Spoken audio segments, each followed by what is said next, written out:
ओम शांति। मैं सतना मध्य प्रदेश कृष्णा नगर सेवा केंद्र से हूँ। और इस समय पर मैंने बहुत से भाई बहनों के अनुभव सुने, जिससे मुझे भी बहुत उमंग उत्साह बढ़ा। और तो मैंने अपने भी जो कुछ बाबा के साथ वैसे तो बहुत अनुभव है, लेकिन जो बहुत प्रीशियस है, जो मेरी ब्राह्मण जीवन को सच में स्पेशल बनाते हैं, वो मैं आपके साथ शेयर करना चाहूंगी। दो अनुभव शॉर्ट में मैं आपको सुनाती हूँ। पहला अनुभव है कि मुझे फिट्स की बीमारी थी। बचपन से नहीं थी, मतलब बर्थ से नहीं थी। फिट्स मतलब आप हिंदी में उसको मिर्गी कहते हैं, और कई बार डॉक्टर्स इसको एपिलेप्सी भी कहते हैं, जिसका कोई इलाज नहीं होता है। अभी तक मेडिकल साइंस में फिट्स का कोई भी इलाज नहीं आया है। हाँ, आप जब तक मेडिसिन खाएंगे तब तक ठीक है। वो काइंड ऑफ बाउंड रहता है मेडिसिन से, और जिस दिन आपने मेडिसिन छोड़ दिया उस दिन हो सकता है कि अभी तक रिसर्च यही बोलती है कि फिर से वो आने लगेगा आपको, वो काइंड ऑफ चक्कर, और वो ड्राउजीनेस। मतलब आप अनकॉन्शियस हो जाते हैं, टोटली अनकॉन्शियस स्थिति हो जाती है। मतलब वहां पर नर्वस सिस्टम से ही सब कुछ हिल जाता है। तो मैं थोड़ा डीपली इसलिए बता रही हूँ क्योंकि ये बहुत मेरी लाइफ का बहुत ग्रेट अनुभव है। फिर उसके बाद अभी मैंने ग्रेजुएशन कंप्लीट कर लिया है। जब मैं 11th में थी, 10th में थी, तब मैंने सिर्फ बाबा का अनुभव ऐसे 9th 10th में बस सुना था, सॉरी, बाबा का नाम, कि ब्रह्मा कुमारी का नाम सुना था। फिर उसके बाद धीरे धीरे मैं संपर्क में आई, जैसे सेंटर गई, थोड़ा जाना पहचाना। तो वहां मेरी दीदी से मुलाकात हुई, सेंटर की दीदी से। वो दीदी नए नए आए हुए थे उस सेवा केंद्र पर, और वो बहुत अनुभवी, बहुत बहुत, उन्हें देखकर सच में ये पूरी प्रत्यक्षता होती थी कि जैसे सचमुच देवी है। तो उन्हें देखकर एक बार मन हर्षित भी होता था कि इतनी ग्रेट सोल है ये। वो तेज बाबा का मुझे दिखता था उनके फेस पर। तो मैंने उनसे ये शेयर की कि मुझे ऐसी ऐसी बीमारी है। पहले 8th में शुरू हुआ था, जब मैं 8th क्लास में थी। फिर जैसे 6th मंथ में आता था, फिर 2 महीने में आने, ऐसे 2 मंथ बाद, फिर 1 मंथ, फिर ऐसे करते करते वो हफ्तों में आने लगा। मतलब मैं टोटली अनकॉन्शियस हो जाती थी, मतलब घंटों के लिए मैं ये भी भूल जाती थी कि ये मेरे माता पिता हैं। मतलब एकदम अनकॉन्शियस माइंड।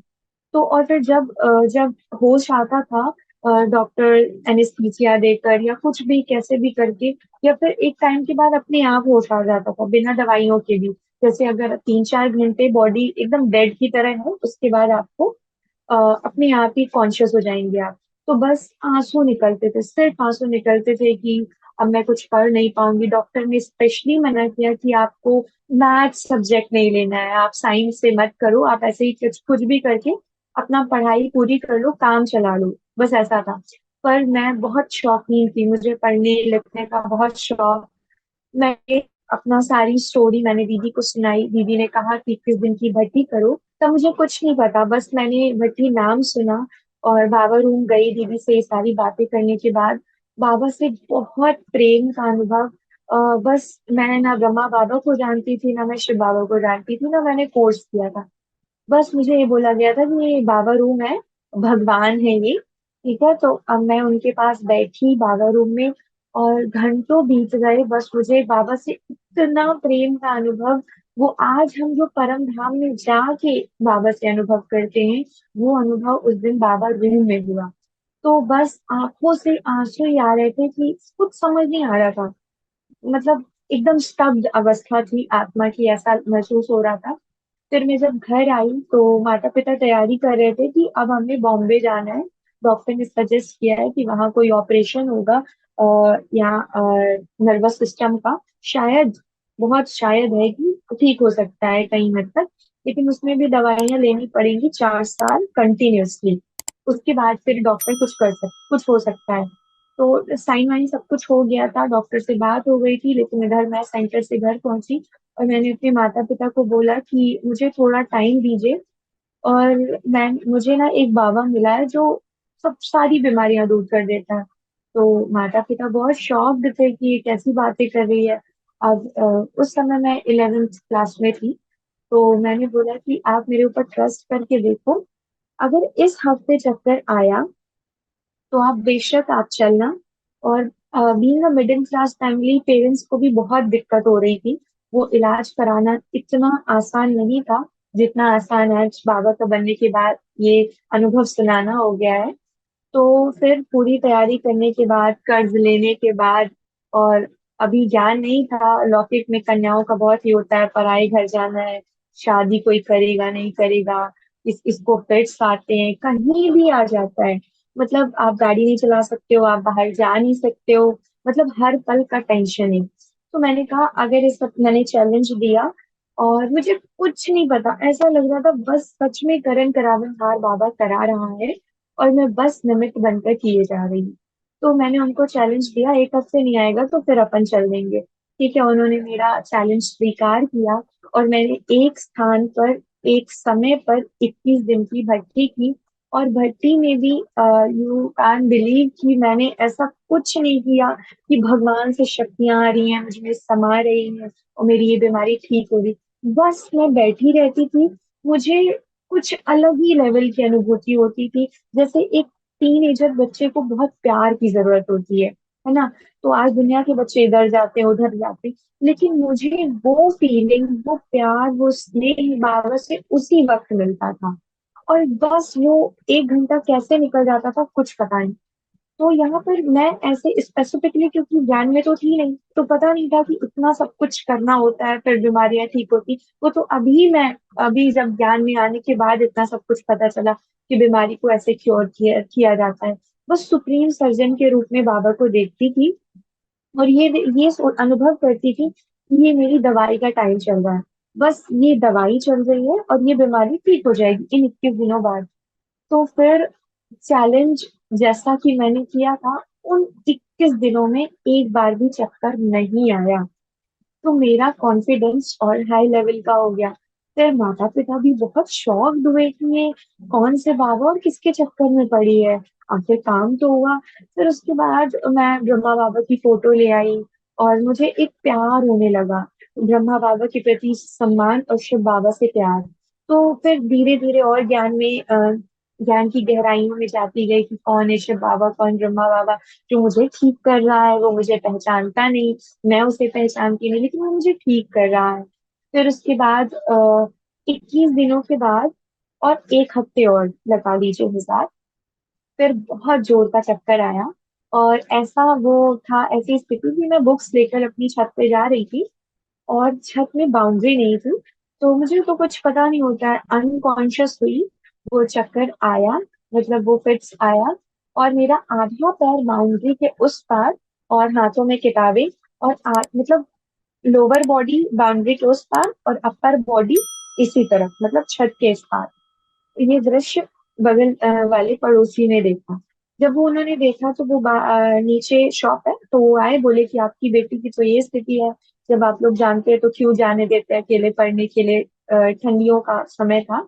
तो फिर पिताजी आए, और 3 घंटे तक कोई होश नहीं आया। जब मुझे होश आया तो बस आंखों से आंसू, और ये लग रहा था कि मैंने तो भक्ति की थी, ये तो ठीक हो जाना चाहिए था। और फिर पिताजी ने ब्रह्मा बाबा की वो फोटो उठाकर फेंक दी। बहुत तेजी से वो उन्होंने फोटो उठाई, और बाहर गेट के बाहर ऐसे हॉल है तो वहां पर ऐसे फेंक दी, और उन्होंने बोला कि ये बाबा विनाश कराने आया है, चलो सीधे से डॉक्टर को दिखाते हैं, ये सब मत करो। तो पता नहीं, बाबा से कनेक्शन था, इसलिए मैंने बहुत सहजता से, बहुत प्यार से, बिना उनके एक्शन का रिएक्शन दिए बाबा को वापस लाई।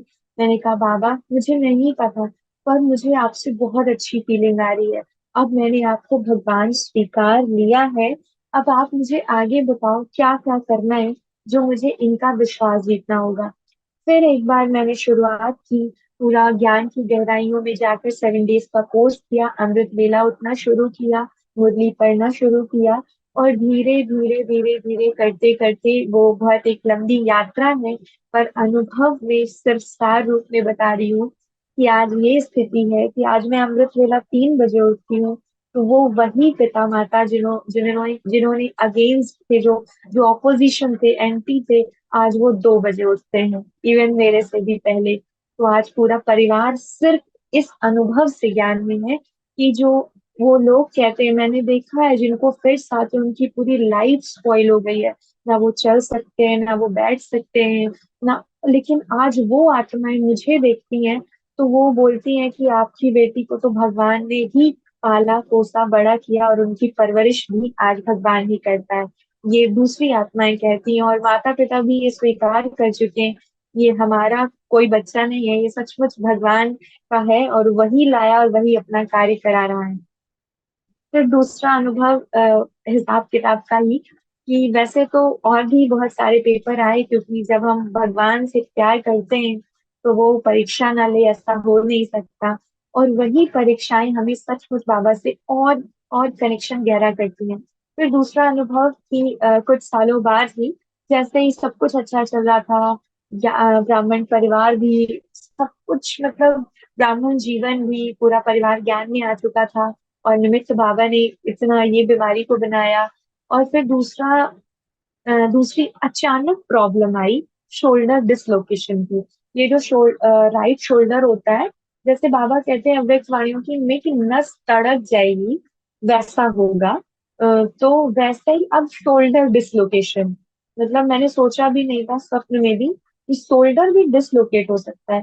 मतलब ये जो दोनों शोल्डर होते हैं, तो हम अगर आज ऐसे बैठ पा रहे हैं तो इन दोनों शोल्डर की पोजीशंस की वजह से। लेकिन अगर आप सोचो ये शोल्डर डिसलोकेट हो जाए, अर्थात ये शोल्डर एल्बो पर आ जाए, तो आपकी बॉडी ऐसे हो जाएगी, मतलब आप डिसबैलेंस्ड हो जाएंगे। तो वही मेरे साथ हुआ। हम पहचान नहीं पाए पहले, तो पहले जो नस शायद खींच कर बनाने वाले होते हैं उनके पास गए कि शायद कोई नस हो। एक दो बारी तो हम लोग समझ नहीं पाए कि ये क्या है।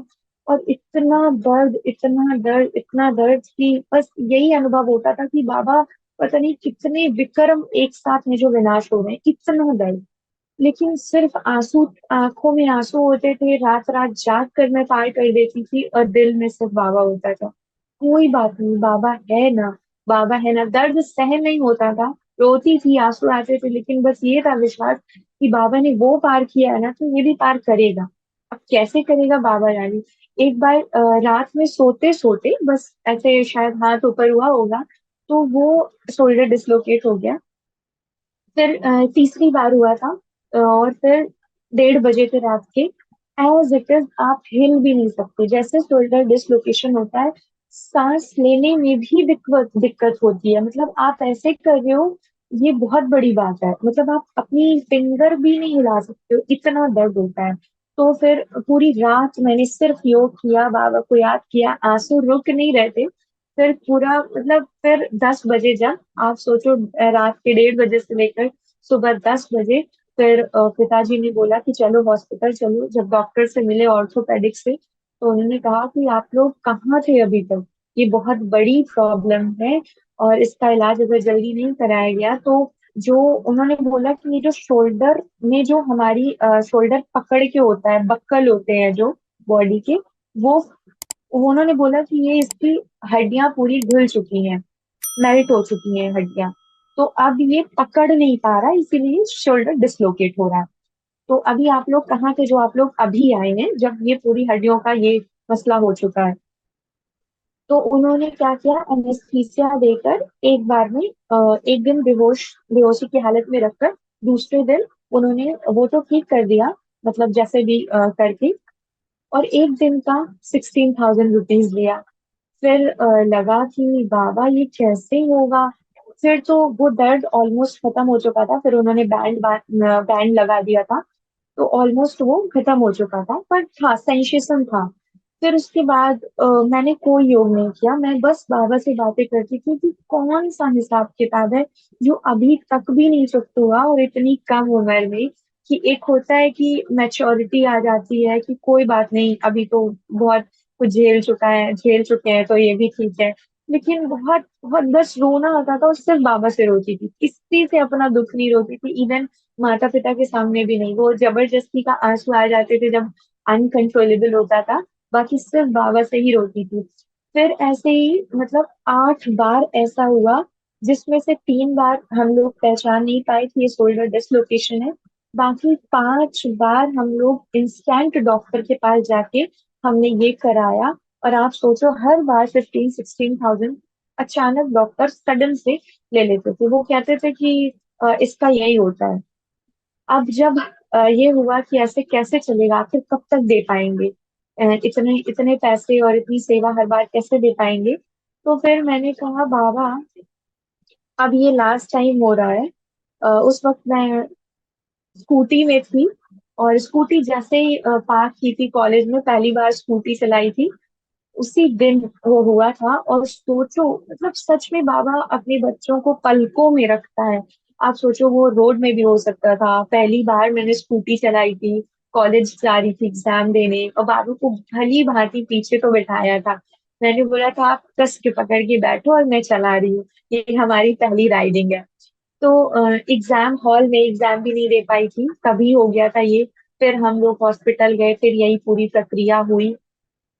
फिर उसके बाद क्या हुआ, मैंने कहा बाबा अब ये लास्ट है, अब आपको कुछ तो करना होगा। अगर आप चाहते हैं कि मैं अपना पूरा जीवन आपको दूं, और मैं सचमुच एक आदर्श ब्रह्मा कुमारी बनकर आपकी प्रत्यक्षता कर सकूं, तो अब आपको कुछ तो करना होगा। फिर उसके बाद 2 महीने तक कुछ नहीं हुआ। फिर मेरी ही लौकिक दीदी है, वो बड़े पापा की बेटी है। तो वो मेरे ही अनुभवों को जानकर, जो ये टेस्ट वाला अनुभव था, मेरी लाइफ को देखकर, इतने पेपर को देखकर वो ज्ञान में आई थी। और वो मुझसे 9 9 इयर्स, मतलब वो बड़ी है मुझसे, मतलब काइंड ऑफ जनरेशन गैप है हमारे बीच में। लेकिन उनका शादी का फैसला होना था, क्योंकि उनकी काफी एज हो चुकी थी। तो उन्हें शादी, या उनको डिसीजन लेना था घर वालों को। तो उन्होंने मुझे देखकर वो ब्राह्मण जीवन चुना, और आज वो समर्पित रूप से सेवा केंद्र पर सेवा कर रही है। तो मैं अपने आप को बिल्कुल कुछ नहीं मानती हूँ कि बाबा ने क्या बनाया है। ये सब बाबा की कमाल है। हम सबको कठपुतली की तरह नचाता है, और किससे क्या कराना है वो करा लेता है। तो फिर मैंने बोला कि वो आई हुई थी घर, तो मैं उनसे मिलने गई थी। बारिश का समय था, और सामने ही घर है हमारा। तो मैंने कहा दीदी, आप सेंटर पर रहने लग गई, और अभी भी मेरा पढ़ाई का ये चल रहा है, तो आप कितनी भाग्यशाली हो ना। अब मैं तो नहीं हूँ, वरना होती तो आज तो मैं भी सेंटर पर होती। तो उन्होंने कहा कि नहीं, आप ही तो कारण बनी जो मैं आज एक ब्रह्मा कुमारी बनी हूँ, ये तो सोच नहीं रही हो आप। और मुझे बाबा धरनी बनाने के लिए भेज दिया है, ताकि आओ और आपके आने के पहले मैं वो धरनी बनाऊं, क्योंकि आप बहुत ग्रेट सोल हो। ये सुनकर बस बहुत खुशी हुई कि सचमुच हो सकता है कि बाबा ने ऐसा ही कुछ प्लान किया हो। तो बस हम लोग 1.5 घंटे तक सिर्फ बाबा की बातें, सिर्फ बाबा के अनुभव, कि आप चली गई तो मेरा इतना अच्छा योग है कि नहीं है, कि कम हुआ, कि कितनी मुरली याद रहती है। फिर मैं सीढ़ियों से नीचे उतर रही थी, मैंने कहा ठीक है अब हम जाते हैं। और 11 बजे का समय था, रात का 11 बजे का समय। तो क्या हुआ कि सीढ़ियों में पानी था, और मेरी स्लीपर स्लिप हुई, और मैं गिरी, और एक फ्रैक्शन ऑफ सेकेंड में फिर से वो शोल्डर डिसलोकेशन हो गया। और मैं बहुत तेज सिर्फ बाबा चिल्लाई, सिर्फ बाबा चिल्लाई।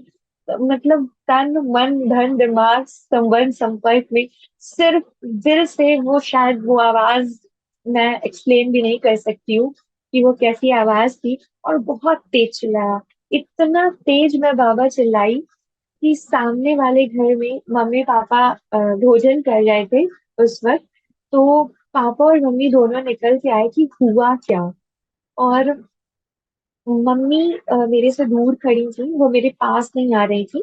और रूबी दीदी जिनसे मैं मिलने गई थी, वो मेरे सर के ऊपर हाथ रखकर मुझे सामान दे रही थी, और बोल रही थी कि आप रो कैसे सकती हो, आप बाबा की हो, आप रो मत, ये पेपर है, आपने भगवान से प्रेम किया है, आप रो मत। और मेरा लौकिक नाम शिवांशी है। तो आप तो शिव की अंश हो, पैदा ही उसकी हुई हो। आप रो मत, आपके अंदर बहुत हिम्मत है। याद करो दादियों का अनुभव, याद करो मम्मा का अनुभव, याद करो बाबा का अनुभव, क्या उन्होंने पेपर नहीं दिया, मम्मा को तो कैंसर था। ये सारे शब्द वो बहन मुझे अपना हाथ रखकर सिर में दे रही थी, ये बल भरती जा रही थी। और मेरे अंदर से सिर्फ आंखों से आंसू, और दिल में सिर्फ और सिर्फ बाबा था। सचमुच वो पल मैं एक्सप्लेन नहीं कर सकती। उन्होंने कहा कि उठो, हिम्मत करो, उठो। मैंने कहा मैं नहीं उठूंगी, आप लोग चलो, मुझे डॉक्टर के पास ले चलो। और जैसे हम लोग पिछले बार हमने वो पूरी प्रक्रिया से ठीक करवाया था, वैसे ही चलो, क्योंकि मुझे बहुत दर्द हो रहा है। मैं ये दर्द सह नहीं सकती। पर वो दीदी यही बोलते जा रही थी, नहीं, आप बाबा की हो, बाबा आपको संभाल रहा है, देखो बाबा सुप्रीम सर्जन के रूप में आपके सामने खड़ा है, आप देख नहीं रही हो, आप रो रही हो, आप लौकिक डॉक्टर को याद कर रही हो, देखो सुप्रीम सर्जन आपके सामने है। ये शब्द, ये बल, वो आत्मा जैसे जैसे दे रही थी, वो कमेंट्री के रूप में सच में मेरे पास थे। मैंने एक बार हिम्मत की वहां से सीढ़ियों से ऊपर उठने की, लेकिन मैं उठ नहीं पाई, और फिर बहुत दर्द हुआ। लेकिन फिर मैंने बाबा को बहुत बहुत बहुत प्यार से याद किया, और जैसे ही मैं खड़ी हुई, वो हड्डियों की आवाज कट से सुनाई दी, और वो shoulder as it is set हो गया। मतलब आप सोचो, जो पूरे 24 आवर्स एनेस्थीसिया देकर, बेहोश रखकर, वो ड्राउजीनेस की सिचुएशन लाकर डॉक्टर सेट करते थे, डॉक्टरों की टीम होती थी, तब जाके वो 48 आवर्स बाद वो स्थिति होती थी। और आज मुश्किल से ये सारा 5 से 8 मिनट का खेल रहा होगा। और जब मैंने देखा, मैंने तो सेट हो गया। सामने माता पिता हैं, बड़े पिताजी हैं, दीदी हैं, और सचमुच अवश्य बाबा भी हैं। तो हम सब तो उन्होंने बोला, दिखाओ, हाथ ऊपर करो। और वो वही हाथ मैंने ऊपर किया जिसमें शोल्डर डिसलोकेशन हुआ था। उन्होंने बोला, देखा। और वहां पे जो भी खड़े थे, चाहे मम्मी हो, पापा हो, बड़े पिताजी हो, हर आत्मा की आंखों में आंसू था कि सचमुच बाबा, ये तुम्हारी कमाल। मतलब हम सब ने इसको झेला था, और आज ये स्थिति है कि बाबा सचमुच अपने सुप्रीम सर्जन होने का प्रत्यक्ष प्रमाण उसने दिया। और इतना ही नहीं, वो मई 2022, जून 2022 का समय था। उसके बाद से दोबारा कभी शोल्डर डिसलोकेशन नहीं हुआ। मतलब आज मैं संपूर्ण रीति से स्वस्थ हूँ, आत्मा के साथ साथ शरीर भी स्वस्थ है। और हर पल जब भी अनुभव कोई सुनता है, कोई घर के ही माता पिता या हम सब याद करने लगते हैं, तो बस बस कुछ नहीं, स्तब्ध हो जाती है अवस्था। और बस बाबा के लिए शुक्रिया निकलता है कि बाबा, ये जीवन तुमने बनाया, तुमने अपने लिए ही संवारा है, और ये जीवन तुमको ही अब समर्पित है। अब बस इस शरीर से, इस जीवन से आपकी प्रत्यक्षता करनी है, आपका नाम वाला करना है, और आपकी सेवा करनी है। तो ये छोटा सा, ये शायद शब्दों में भी बहुत कम है, मैं बहुत कम एक्सप्लेन कर पाई। पर ये अनुभव मुझे फिर से वो समय में ले जाता है, और दोबारा उस उमंग से, उस उत्साह से जीवन जीने की कला सिखाता है। तो वो आशा करती हूँ कि आप सबको भी ये अनुभव कुछ बल भरेगा, उमंग, उत्साह, हिम्मत आएगी, ताकि हम सब एक कदम और अपने ब्राह्मण जीवन की ओर उठा सके। Thank you Baba, thank you आप सभी को। ओम शांति।